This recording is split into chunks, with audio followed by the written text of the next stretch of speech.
tal? Buenas tardes, amigos y amigas internautas, qué bueno que nos acompañan. Gracias de verdad por estar aquí con nosotros en este su programa El Salvador Today. Qué bueno que puede darnos unos minutos porque, como siempre, el ámbito político, las noticias nacionales están bastante interesantes y ameritan no solamente que les pongamos atención, sino que también escuchemos el análisis y las opiniones de las diferentes personas que pueden ayudarnos a entender un poco más de qué se trata, las implicaciones y ramificaciones de las decisiones que se toman tanto dentro como fuera de nuestro país. Este día pues no podemos omitir, no podemos dejar de mencionar, ¿no?, la actualización que el Departamento de Estado ha hecho de la famosa lista Engel, que en el caso de El Salvador específicamente también incluye algunos funcionarios de Guatemala, pero eso lo vamos a dejar para otro programa.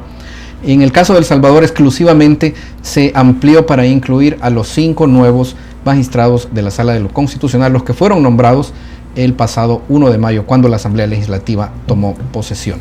Quiero primero, antes de iniciar el análisis, darle la bienvenida a un amigo, a Luis Contreras, quien es especialista en temas de seguridad y además politólogo, siempre muy dispuesto a ayudarnos a entender estos temas. Así que, Luis, primero que nada, muchas gracias y de nuevo bienvenido. Sí, gracias, Luis, y un gusto estar nuevamente aquí en el programa para analizar la coyuntura que, como siempre, es sumamente interesante en el país. Sin duda que sí, Luis, qué bueno que nos puede conceder unos minutos en medio de todo el trabajo que tiene, porque bueno, es entendible, digamos, o lo quiero plantear de esa forma, es entendible que Estados Unidos haya tomado esta decisión. En algún grado podemos decir que ya se veía venir, ¿no? Ya se había hablado de una ampliación de la lista. Tanto la encargada de negocios como otros funcionarios de Estados Unidos habían sido críticos de la decisión que tomó la Asamblea Legislativa el 1 de mayo de sustituir por completo a la Sala de lo Constitucional. Y claro que, digamos, si puede uno, no se puede defender tal vez el proceso, tal vez habría sido mejor hacerlo más formal, pero también es difícil defender a los anteriores magistrados, sí. Digamos. Es una situación que estaba mal de todos lados en realidad. Pero, bueno, ahora que ya estamos, digamos, en un después, ¿no? Ya tomó esa decisión Estados Unidos, amplió la lista, a estas 5 personas les va a cancelar sus visas. ¿Qué viene ahora? ¿Qué, digamos, repercusiones tiene este tipo de decisiones en el país? Más allá del hecho de que, bueno, es de esperar, ¿no?, que la oposición política de algún modo celebre y utilice esto como un argumento reiterado durante las próximas semanas. Sí, indudablemente viene como a respaldar a la oposición que se volcó a las calles el 15 de septiembre en la manifestación de la gente que está en contra del gobierno. Yo soy de la opinión siempre de que, aunque quieran maximizar esa marcha, obviamente las personas, cualquiera que sea su ideología, puede hacerlo, es una democracia la que tenemos, sigue siendo una minoría, porque aquí la oposición política busca plantearlo, posicionarlo como que el país entero, supuestamente, entre comillas, despertó y ya no quiere el gobierno actual, porque he escuchado a muchos analistas que son férreamente antigobierno, porque básicamente hay que buscar un equilibrio, pienso yo, en el análisis, y tampoco ser ni tan a favor de todas las políticas, porque no todas son idóneas, hay unas que son cuestionables, y en fin, es decir, ellos mencionan de que la población que se volcó en las calles el 15 de septiembre le está exigiendo el cambio de rumbo a la debacle que lleva el país, pero si nos posicionamos y hacemos el análisis en frío de los números, los datos, es totalmente lo contrario. Y como dicen los economistas, nos abocamos a los datos. Por ejemplo, en cuestión de crecimiento económico, lo que ha pronosticado no solamente el Banco Central, sino que lo respaldó incluso un estudio de la NEP, que sabemos que es antigobierno, o más bien dicho, ha tenido muchas fricciones. Inclusive organismos supranacionales lo han respaldado, que vamos a crecer económicamente en el 2021 atrás de Panamá, el segundo en Centroamérica. Es decir, siendo impensable esto en años anteriores. En violencia homicida, una disminución histórica. Vemos las computadoras que se están entregando en el sistema educativo, la modernización educativa que se está teniendo, y también a tal grado de un acceso gratuito a Internet. Con todo este preámbulo y estas pequeñas menciones, porque hay más todavía, podemos decir que el país, en una comparativa con gobiernos anteriores, está muchísimo mejor. Todos los que se han volcado a las calles, que obviamente hay personas descontentas, y obviamente puede haber personas que al inicio tal vez apoyaban al gobierno, ya no, siguen siendo minoría. Las encuestas lo reflejan. Incluso si tú te recuerdas, y la población lo recuerda, cuando el presidente Bukele ganó con esa gran victoria, es decir, en cuanto al margen con su oponente Carlos Calleja, muchos buscaban desacreditarlo, que la mayoría no había ido a votar, que en las elecciones legislativas y de alcalde iba a ser la diferencia, que ahí la gente se había dado cuenta que era un dictador, etcétera. La misma verborreo que ocupan hasta la fecha. Y vimos totalmente lo contrario. una bofetada política enorme en cuanto a la mayoría de la bancada CIAN, a la mayoría de alcaldías, que inclusive, me atrevo a decir, porque a mí me pasó inclusive con el análisis que uno hace como analista, que muchas alcaldías que pensábamos que iban a mantener la posición no las mantuvieron, sino que la ganó la bancada CIAN. Es decir, que la fuerza política del presidente actual es tan grande que logró beneficiar a muchos candidatos en su momento, tanto de alcaldes como diputados, que no eran ni conocidos mediáticamente. Por eso yo me evoco nuevamente, la marcha obviamente sí es un descontento, pero es una minoría. Es mucha gente que obviamente vimos personajes que son de partidos políticos, del FMLN, de Arena, vimos gente de gremiales que han estado en esos enfrentamientos con el gobierno. ¿Qué opina usted particularmente del señalamiento que hizo el presidente contra un directivo de la APES, quien aparentemente, o según la secuencia de fotografías que habría compartido el mandatario, habría estado incluso dando instrucciones a los vándalos que destruyeron? Sí, es bien complejo en el aspecto que hay varias fotografías, videos también, vimos cómo se destruyó propiedad privada, propiedad pública, los cajeros del BID con la protesta que se dio el 15, lamentable por cierto, que incluso un extranjero les pedía que no se manifestaran así. Es muy penoso porque a nivel internacional volvemos otra vez a hacer noticias por cosas negativas. Pero, en fin, quiero referirme a esto en respecto a la cuestión de que dicen que eran infiltrados. La oposición maneja ese argumento. Sí, correcto. Pero preguntémonos, en una marcha de esa índole, ¿cómo te vas a asegurar que todo va a estar 100% controlado? ¿Cómo vas a comprobar que eran infiltrados? Sabemos que la dinámica del FMLN, el 1 de mayo, un ejemplo, cuando el gobierno inclusive era del FMLN, siempre manchaban paredes, siempre quemaban llantas. Sabemos que los desmovilizados siempre se prestan para eso. Anteriormente, el 15 de septiembre, vimos a un desmovilizado agrediendo un vehículo con niños. Está grabado en video, es decir que son infiltrados es demasiado atrevimiento. Puede que haya infiltrados, puede que no se dieron, pero controlar todo eso y que fue una marcha pacífica no es cierto. Obviamente, pienso que aquí el debate político debe elevarse siempre a una propuesta, no solamente acciones de calle que lleven a una destrucción de las propiedades. Por ejemplo, ¿de qué va a servir esta marcha multitudinaria, como lo llaman ellos, si al final el gobierno actual ya lleva casi la mitad de su gobierno? Si ellos quieren ser una competencia fuerte, robusta para la presidencial del 2024, el tiempo ya se les pasó. Y eso lo mencioné en otro medio también. Y es cierto. ¿Por qué? Preguntémonos primero, para ser presidente, primero hay que buscar un partido político. ¿Qué partido político de oposición mantiene un alto respaldo de la población salvadoreña? Ninguno. No. Segundo, este es un momento que una de sus peculiaridades es esa, ¿no? Sí, la oposición está no hay un candidato anulada. presidencial. Segundo, no hay una figura también potable que sea presidencial, ninguna. Es decir, que no tienen ni partido político ni candidato presidencial. Y entonces, ¿cómo piensan buscar nuevamente recuperar ese dominio político que tuvieron en el gobierno central? E incluso a nivel de diputados, vemos como muchas figuras están siendo, ellos mismos están haciendo un harakiri, que es el suicidio japonés, para los que no conocen. Vimos a una diputada del FMLN despotricando contra la diáspora en unos videos en sus redes sociales, no sé si tú los viste, y es lamentable porque criticando a las personas del exterior, a la diáspora, por apoyar a nuevas ideas, o sea, y que ellos no estaban en el país y cómo tenían derecho a votar, etcétera. Pero preguntémonos, mucha gente se fue por la guerra fratricida del FMLN. Bueno, yo creo que esa discusión, si tienen derecho o no a votar, eso se resuelve en la Constitución, que les da el derecho a votar. Y exactamente, porque somos salvadoreños, estemos en la China, estemos en la Patagonia, Estados Unidos. Es muy ingrato decir que solo porque no están en el país no pueden ejercer su derecho al sufragio. Sin duda. ¿Cómo debemos entender o analizar, Luis, también estos señalamientos? A ver, quiero poner esto en su debido contexto, ¿no? Creo que fue Revista Factum o El Faro, bueno, ambas son medios que se han caracterizado porque incluso sus periodistas, sus directivos, digamos, han tenido encontronazos verbales directos con el presidente, ¿no?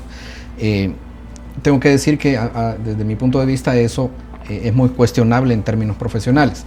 Ahora, viene estas revistas y publican esta serie de fotografías y, digamos, algunos documentos también que señalan que estaría de nuevo el gobierno inmiscuido, ¿no? o en el entramado de lo que es una tregua con las pandillas para permitir precisamente la reducción de los homicidios, que es en el imaginario público, digamos, el principal índice de la seguridad en el país. Sí.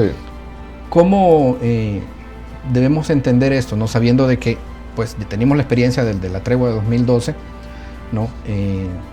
Tenemos este medio que publica eso, sabemos qué medio es, sabemos exactamente de quiénes se trata, y bueno, tenemos por otro lado, ¿no?, los resultados que ofrece el gobierno, que sabemos que el gobierno también va a poner su mejor cara, ¿no? Su mejor perfil. Sí, efectivamente.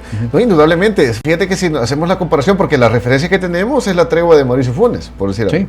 Y vemos como una enorme diferencia, si es que existe esa tregua, porque probablemente ha sido complejo hasta la fecha.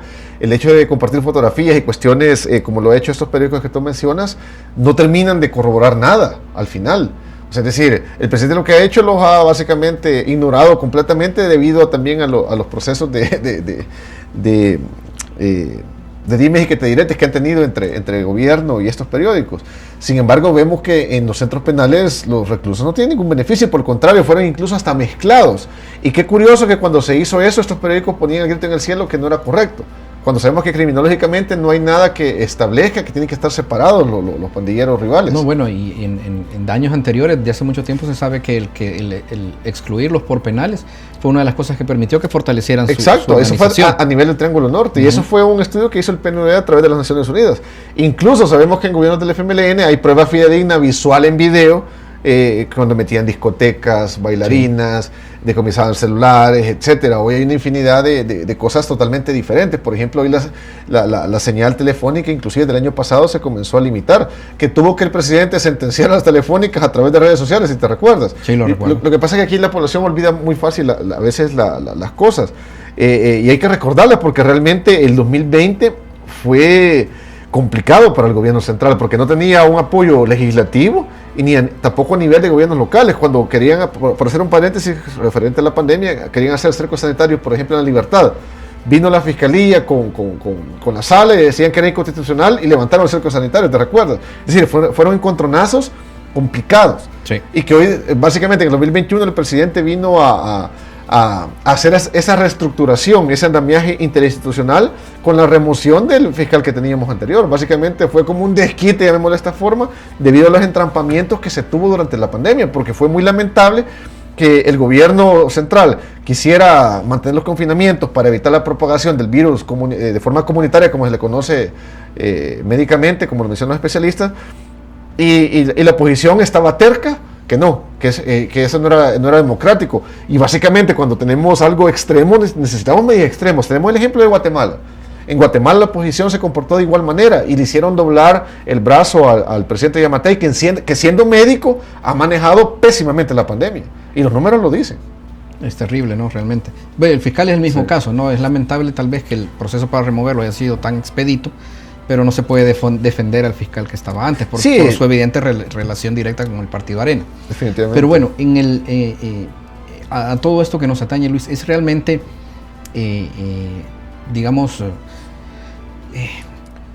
pesa, relevante, tiene repercusiones reales en el día a día para los salvadoreños, digamos, para la política nacional, digamos, tal vez, el que se haya empleado esta lista Engel y ahora esté, pues, como le digo, afectando ya o incluyendo a los magistrados de lo constitucional, que directamente o personalmente ellos lo que van a sufrir es que les cancelaron la visa, ¿no? Sí, y más allá de eso, pues... Sí, mira, sabemos que Estados Unidos a nivel regional, no solamente El Salvador, siempre ha tenido como un monitoreo satelital, llamémosle de esta forma, a nivel geopolítico, y eso siempre ha sido así, no es nada nuevo.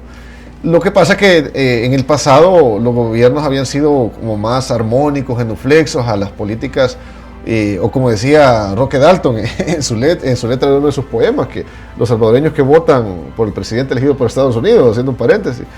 Y en fin, lo que se busca ahora obviamente no es tener una confrontación con el país del norte, es nuestro principal socio económico hasta la fecha, porque eso puede cambiar en un futuro y no quiere decir que sea malo. Por ejemplo, cuando se dio el acercamiento de China, que en cierta medida a veces siempre está expectante a nivel latinoamericano, puede ser como otra opción. Con esto no estoy diciendo que nos enemistemos de Estados Unidos, en fin. Lo que pasa es que aquí la oposición busca marcar demasiada cuestión ideológica. O es Estados Unidos o es China, cuando no debe ser necesariamente así. Yo creo que en tu programa ya lo hemos mencionado antes, como China, inclusive a nivel de Latinoamérica, Sudamérica específicamente, se acercó inicialmente Xi Jinping en el 2012, 2009-2012 comenzaron los acercamientos, y vemos como ahora Brasil, Colombia, Chile son los principales socioeconómicos. China es su principal socioeconómico, ya no es Estados Unidos. África en el 2009 desplazó a Estados Unidos como principal socioeconómico del continente africano. Sí, no, también hay que entender que el país está inmerso en una disputa geopolítica, geoestratégica, que obviamente Estados Unidos no quiere permitir eso. Y al final, cuando se tiene un gobierno con una autoridad, llamémosle de esa forma, porque es muy diferente a ser autoritario. Lo que pasa, el fenómeno de Vladimir Putin, ¿por qué lo menciono de esta forma? Los invito a los televidentes que lo puedan estudiar, aquellos que les gusta la política, y cómo Putin todavía a la fecha tiene un nivel de aceptación mayoritario en Rusia, porque ha enderezado muchas políticas que eran muy laxas en el pasado, y que inclusive él no se podía seguir religiendo. Y básicamente lo comenzaron a proponer, le pareció la idea, y no quiere decir que una reelección prolongada sea del todo mala. Lo que pasa es que aquí lo que se tuvieron las malas experiencias del socialismo del siglo XXI, que sabemos que es una ideología nefasta, totalmente diferente a lo que pregona el gobierno actual. Es más, el FMLN sale a la marcha con banderas en las gorras de Venezuela. Es decir, ni ellos saben qué es lo que están criticando, porque despotrican contra el gobierno de El Salvador, pero mantienen su apoyo total, fidedigno, al gobierno de Cuba, al gobierno de Venezuela, que son dictaduras impuestas, sabemos que de años atrás.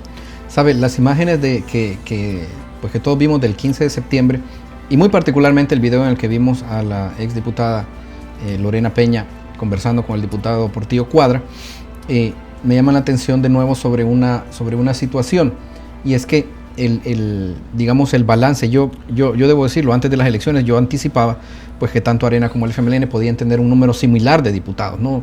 Cada uno entre 5, 7, tal vez 8 con suerte, ¿no? Y sin embargo la diferencia entre uno y otro es bastante grande. Sí.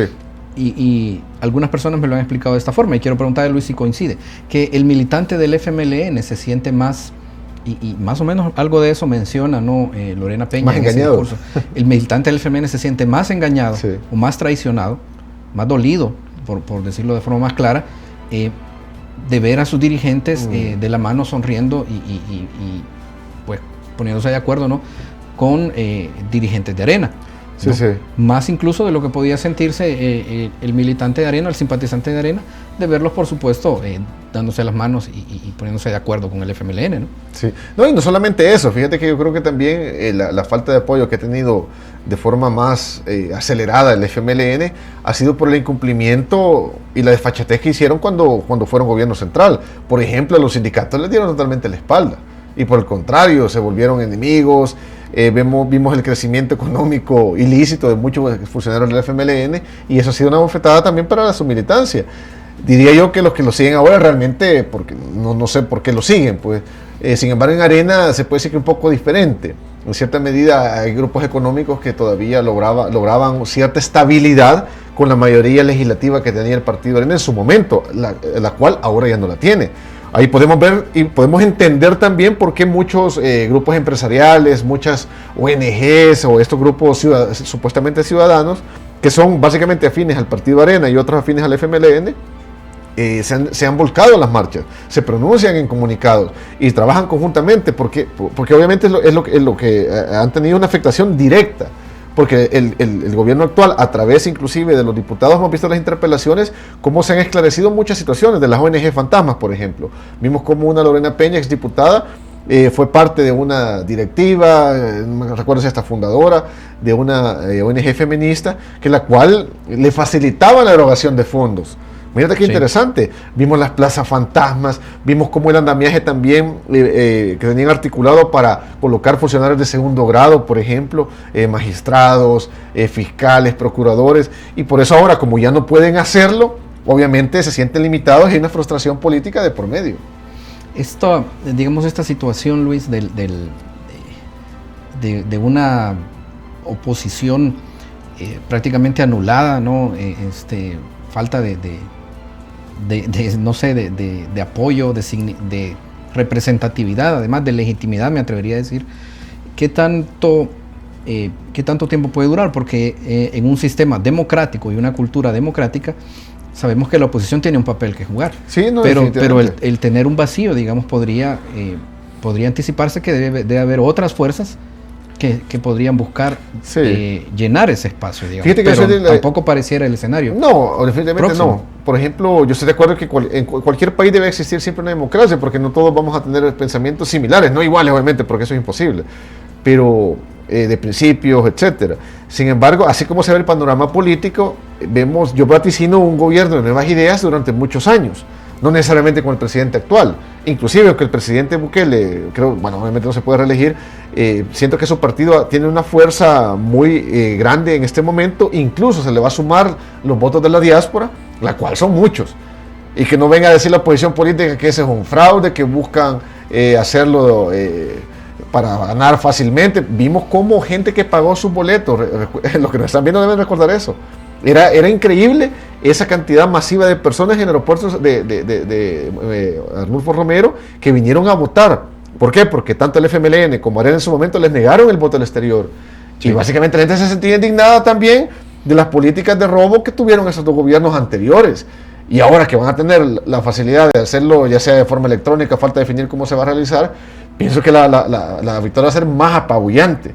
Por eso es importante mencionarlo. Yo pienso que van a tardar unos de barato, como decimos en buen salvadoreño, unos 15 años con un gobierno de nuevas ideas. Y eso no significa que sea malo. Obviamente en su momento la población va a decidir si le da continuidad o no. Esa es la democracia. Porque nos volvemos a los datos, como te mencionaba al inicio. Cuando tú ves las estadísticas de la evaluación del presidente actual, son muy fuertes, muy bien valoradas. Vemos el viaducto de los Chorros, por decir algo. Algo que hace más de 20 años fue el terrible terremoto que esa calle quedó inaccesible. Preguntémonos, ¿por qué ningún gobierno de Arena ni del FMLN le dio solución a eso? Siendo una carretera tan esencial, tanto para turismo y para cuestión de comercio. Viene un gobierno que apenas lleva 2 años y le va a dar solución. Ya no hicieron el tren del Pacífico, y así o sucesivamente una serie de obras que obviamente le van a dar un desarrollo sostenible al país. Al ver eso, cuando esas obras estén finalizadas, los salvadoreños van a seguir dándole su voto de confianza al gobierno actual. Ese es el punto de inflexión acá. Y como la oposición ya no tiene poder político, por ejemplo, ya casi no tiene alcaldías, el trabajo legislativo es bastante invisible, ¿cómo van a visibilizar el trabajo que hacen? Ya no se puede. Ya perdieron básicamente su oportunidad. Sí, no tienen una base para seguir adelante. Esta análisis, digamos, o premonición, Luis, esta predicción, digamos, cree que depende precisamente de la figura del presidente, porque es lógico pensar, ¿no? O sea, ha ocurrido antes, puede volver a ocurrir. Una figura puede tener en determinado momento, incluso por un periodo largo, muy buena evaluación de parte de la población, sí. Pero siempre hay un hito, siempre llega un momento en que ese apoyo se quiebra. No, incluso en momentos que no se quiebra, sino que deciden como buen estadista hacerse a un lado. Pepe Mujica, por ejemplo, en Uruguay. Tenemos un caso muy viable que él no perdió ninguna elección, sino que él se hizo a un lado y dejó su cargo para que alguien más se pueda reelegir. Es decir, no necesariamente puede terminar de esa forma, porque aquí te lo hacen ver la oposición como que el presidente actual va a terminar asesinado, va a terminar derrocado, etcétera. Una serie de situaciones que tampoco va a ser de esa forma. Que a muchos no les caiga bien su forma de gobernar, su forma de manejar sus redes sociales, por ejemplo, hasta le estaban criticando las cosas que él pone. Lo mismo sucedía con Donald Trump. Vemos como cadenas de televisión internacionales era un ataque mediático fuerte. Inclusive la red social Twitter le restringió por 2 años su cuenta a Donald Facebook, Trump. Sí. Es decir, que Donald Trump tuvo una guerra contra los medios de comunicación también, que estaban a favor de los demócratas, que son los cuales en este momento también están en contra del gobierno actual salvadoreño. Es decir, no es sencillo esa guerra mediática, sin embargo no quiere decir que siempre va a terminar mal. Un gobierno prolongado, tenemos el caso, como te menciono, en Rusia, Vladimir Putin.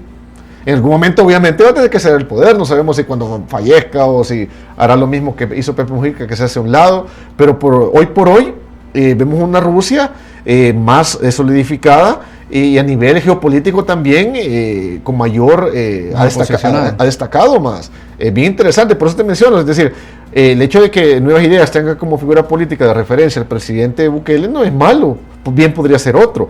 Y a la larga también no quiere decir que él esté gobernando solo, porque si te das cuenta, el hecho de tener mayoría legislativa y mayoría en gobiernos locales le da mayor y mejor gobernabilidad a las políticas públicas también. Antes ese era el entrampamiento, que el gobierno central era de un partido, las alcaldías eran de otro, y no se podía cosificar bien esas políticas gubernamentales con las políticas municipales. Y a la larga, el afectado era la población salvadoreña. Existe, Luis, una preocupación que sí creo, bueno, y quiero expresarla, ¿no? desde la marcha del día 15, y es que pareciera que en realidad en las mentes de los líderes de la oposición, y lo digo directamente de Arena y FMLN, digamos, la violencia política sigue estando sobre la mesa, ¿no? Sigue siendo una carta que pueden jugar. Mira, violencia, retomando que es lo de las marchas. Y para que tal vez tomemos conciencia todos, yo no soy de la idea, inclusive hoy con las redes sociales se puede decir que se visualiza más la violencia. No quiere decir que exista más, mira qué interesante. Yo soy del análisis que siempre ha existido. Porque Latinoamérica en general somos la región más violenta del mundo, según las Naciones Unidas. Latinoamérica. El delito que más se da en el país no eran los homicidios, inclusive antes ni hoy, sino que son las agresiones y las amenazas. Aquí nos insultamos por todo y vemos con estas marchas, vemos con las redes sociales cómo esa violencia se ha exacerbado todavía. Por ejemplo, en las marchas veíamos los insultos al presidente a nivel escrito. Por ejemplo, la violencia escrita, violencia verbal existe en nuestro país. Vemos en redes sociales inclusive cómo, por eso yo no soy de la idea de que se debe llegar a eso. De ambas partes, aquí yo pienso que el gobierno no lo necesita para comenzar, tiene una mayoría política que le beneficia muchísimo, e inclusive se refieren a ciertas diputadas de una forma denigrante, por decir algo, muchas periodistas que son antigobierno, porque no están de acuerdo con las diputadas de la bancada 100. Pero mira qué interesante, pero cuando las atacan a ella en redes sociales, siempre ponen el grito en el cielo, lo denuncian a los cuatro vientos y van a la fiscalía, etcétera. Pero cuando se trata de diputadas que son de la bancada 100, comienza un ataque visceral, burlesco, diría yo. Inclusive hoy estaba leyendo algunos muy puntuales contra la diputada Dania González. Dania González, sí. Sí, Dania y Alexia Rivas son como las dos dos caras femeninas de la bancada 100 que más ataques reciben. Exacto, y por eso vemos una violencia en el ambiente lamentable. Eso precisamente, o sea, y de la violencia verbal a la física, creo que usted lo sabe mejor que yo. Sí, hay un paso bien corto, definitivamente. Sí, esperemos aquí no ver algo así. Por ejemplo, en otros países como Honduras, Guatemala, que han habido agresiones físicas ya a nivel político. Por ejemplo, qué bueno que en la marcha del 15 la policía no se metió a reprimir. Fíjate qué interesante, porque vemos cómo recientemente en Australia, en Francia, han estado con gas lacrimógeno ante las marchas de la gente que no quiere la cuarentena ya. Porque constitucionalmente la PNC pues podría haber establecido el orden para que no destruyeran los cajeros automáticos. Yo pienso que fue una estrategia muy bien pensada del presidente de no hacerlo para visibilizar que es una oposición bastante mediocre y que no propone ideas, sino que más que todo violencia. Y para no caer en el juego de haber reprimido y después tener como una supuesta prueba de decir, miren, el gobierno de El Salvador nos está reprimiendo, etcétera. Cuando sabemos que en su momento el FMLN fue uno de los gobiernos que más reprimió las marchas, siendo que ellos los que las promulgaban cuando eran oposición política. Bueno, Luis, quiero también, ayúdeme nada más con un par de detalles para cerrar esta conversación, y es quiero dejar bien cerrado este tema de la violencia en el día de la marcha. No sé, se habla de que del tema de los infiltrados, ya lo tratamos un poco, pero primero que nada, las fotografías y videos son evidencia suficiente para poder descartar o afirmar, en el caso que sea así, que se trataba de personas infiltradas o que no tenían tal vez relación con la marcha. Yo se lo pregunto muy particularmente porque durante la filmación o el video de la destrucción del cajero Chivo, digamos, no es que nunca se hayan utilizado infiltrados en marcha aquí en el país, sabemos que se hacía antes, ¿no? Probablemente se siga haciendo. Pero a mí lo que sí me resultó curioso, y eso fue lo que señaló el presidente de la República, es que había vítores y aplausos, pues. Ya no, o sea, solamente vimos a este muchacho extranjero tratando de detener a los que estaban ejerciendo violencia. A partir de lo que vimos en redes sociales, y tal vez usted si tiene reportes de otro tipo, se puede determinar en realidad que si eran personas de la marcha o si eran de verdad infiltrados o qué eran en realidad. Básicamente lo que se estaba viendo en redes sociales es eso, tratar de identificarlos. Por ejemplo, han habido fotografías de que, por ejemplo, la supuesta hija del señor Munguía Payés, por ejemplo, hasta con una pañoleta verde, que son promotores del aborto, etcétera. Las han identificado muy puntualmente. Pienso que las redes sociales es como una prueba fidedigna de poder hacer un comparativo, que es reconocerlo facialmente, más bien diría yo. Y obviamente las experticias de la inteligencia policial son las que van a determinar, diría, porque de que existieran infiltrados puede ser que sí, pero que todos eran infiltrados no es cierto tampoco. Ya pudimos evidenciar que no es así.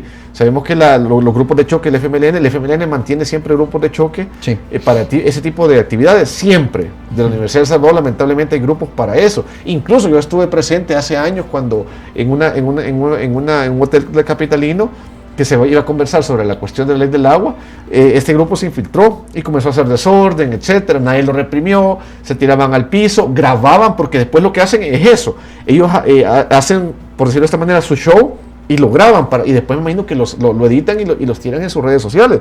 Es decir, por eso es que veíamos gente inclusive que grabando, como asusando ese tipo de situaciones, porque básicamente lo que hacen es registrarlo también para su difusión posteriormente.